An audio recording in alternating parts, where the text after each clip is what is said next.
chillingly, 9,000 potential rape gang cases have been reopened in London. I'm not going to let this go, Mayor Sadiq Khan, because I think this is a disgusting cover-up in London. I can answer. I've just spelt it out. Are you not listening? It's the sort of gangs that groom young girls at a young age for sex. Exactly how much clearer do you want me to be? This was not a scandal, it was an earthquake, a political shockwave that ripped through London without warning. Not a protest, not a riot, but something far more destructive. 9,000 serious case files were ignored within the system, hitting City Hall like a blast that could no longer be contained. Not slowly, not over time. All at once, the city did not tremble from noise. It trembled from truth. For years, London's leadership stood confidently on a foundation it described as solid, safe, progressive, and fully in control. But foundations built on silence do not last. When those files surfaced, it was not one failure exposed. It was the structure itself beginning to split. Speeches lost their weight. Reassurances rang hollow.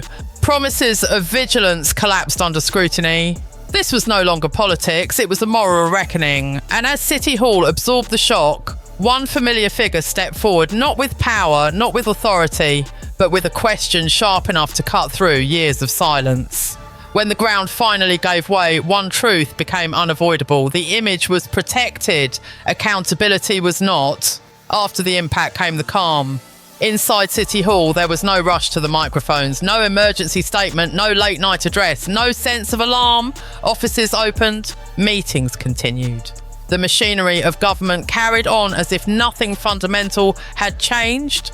The language from the top remained smooth and controlled. While City Hall spoke about control, the numbers exploded. When Sadiq Khan took office, London recorded around 9,000 knife crime cases per year. Under his tenure, that figure rose to more than 14,000 cases. In 2019, London recorded 149 violent fatalities, a peak not seen in over a decade. Reported robbery offences climbed to levels exceeding 300,000 cases annually.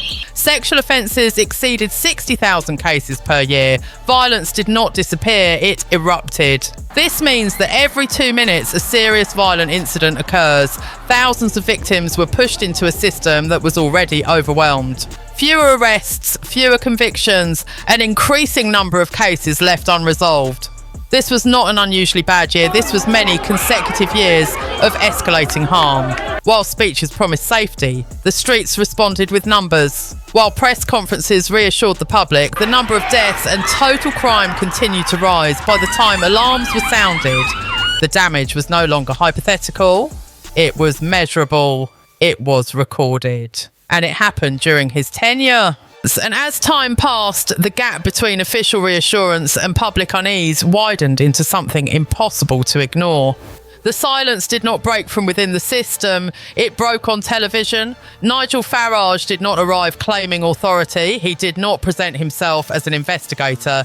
He asked a question that had lingered unanswered for years. Across the country, dozens of towns had already been forced into the open. Patterns had been exposed, failures admitted, apologies issued, reviews launched. So why, he asked, was London always different? The question was simple.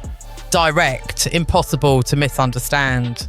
Do similar grooming networks exist in London? The response did not bring clarity. The wording was challenged. Definitions were questioned. The conversation drifted. For many watching at home, this was the moment something shifted. Not because of what was said, but because of what was missing. The answer never arrived.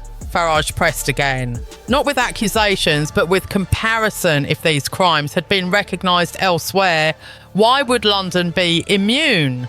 The exchange grew uncomfortable. And that discomfort mattered, because discomfort is often the first sign that a protected wall has been touched. What followed felt painfully familiar. The denial loop began to spin. Isolated incidents, complex circumstances, sensitive language, warnings about inflaming tensions. The focus moved sideways. Drugs, county lines, broader crime issues. None of these topics were invented.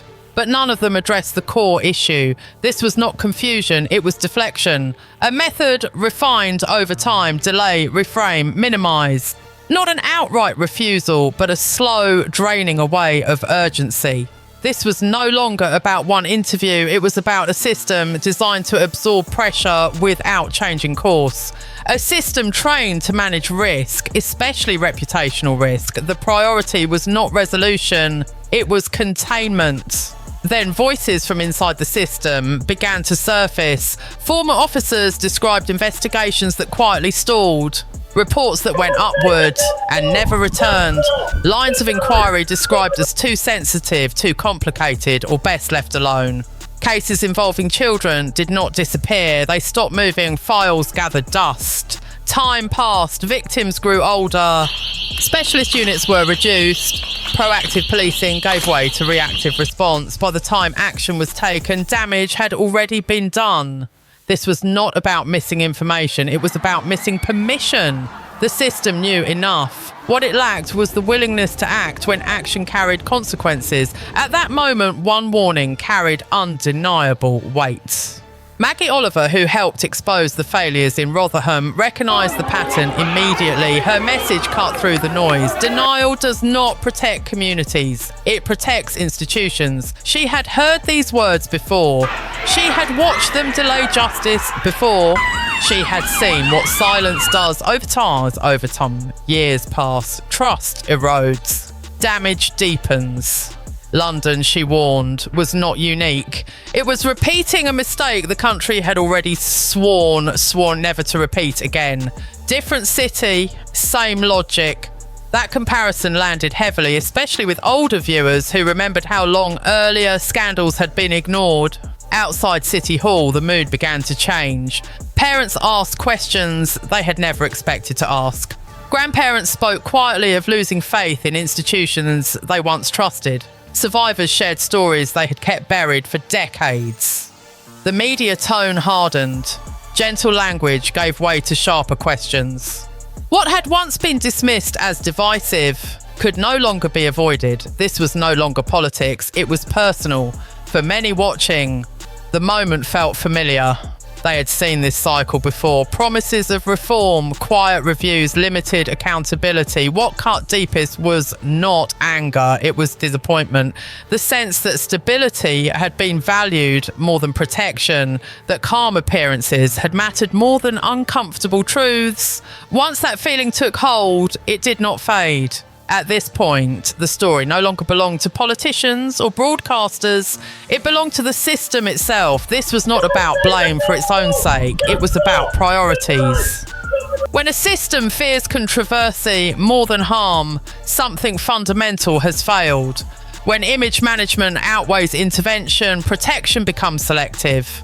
No framework excuses inaction, no complexity justifies silence. A city is not judged by its slogans or branding. It is judged by who it protects when protection is difficult. That was the moral line many viewers returned to. Not speeches, not statements, but responsibility.